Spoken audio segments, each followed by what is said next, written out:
రైతు బిడ్డ ప్రశాంత్‌గా 'big boss' house లోపలికి అడుగుపెట్టేసిన ప్రశాంత్‌కి స్టేజ్ పైన నాగార్జున ఒక చెట్టు ముక్కని ఇచ్చి దీన్ని ఎంత జాగ్రత్తగా కాపాడుకుంటావో అన్ని ఆఫర్‌లు, అవకాశాలు దక్కుతాయి.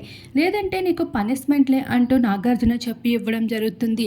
ఆ మొక్కని జాగ్రత్తగా చూసుకుంటూ వస్తున్నప్పటికీ దానికి ఎండ తగలకుండా ఎవరో పక్కన పెట్టేస్తున్నారు. కావాలని ఇదంతా చేస్తున్నారు. ఈ మొక్కకి కూడా చూసుకోలేని వాడు రైతా అంటారు 'బిగ్ బాస్' అంటూ 'బిగ్ బాస్‌కి' స్పెషల్ రిక్వెస్ట్ చేసుకుంటూ వచ్చిన పల్లవి ప్రశాంత్ ఇప్పుడు ఆ మొక్క దగ్గర కూర్చొని ఎంతగానో బాధపడుతూ ఉన్నాడు. ఆ మొక్క పూర్తిగా చచ్చిపోయింది. నాకు ఇచ్చేటప్పుడే మట్టి సరింగా లేదు, ఎండ సరింగా తగలడం లేదు అంటూ చెప్పుకుంటూ వచ్చాను బిగ్ బాస్. అలాంటిది ఇప్పుడు పూర్తిగా మొక్క చచ్చిపోయింది. రైతు బిడ్డ అని చెప్పుకుంటున్న ఒక మొక్కను కూడా పెంచలేకపోయావని నన్ను హేళన చేస్తారు అంటూ చాలా బాధపడుతూ కంటెస్టెంట్స్ కోసం ఏమంటారో అంటూ భయపడుతూ కనిపిస్తున్న పల్లవి ప్రశాంత్‌ని చూసిన నెటిజన్స్ ఎంతగానో బాధపడుతూ ఉన్నారు. ప్రశాంత్‌కి ఆఖరికి ఇలా భయపడే పరిస్థితికి వచ్చేసాడు అంటూ నెటిజన్స్ అయితే భావోద్వేగాన్ని వ్యక్తపరుచుకుంటున్నారు.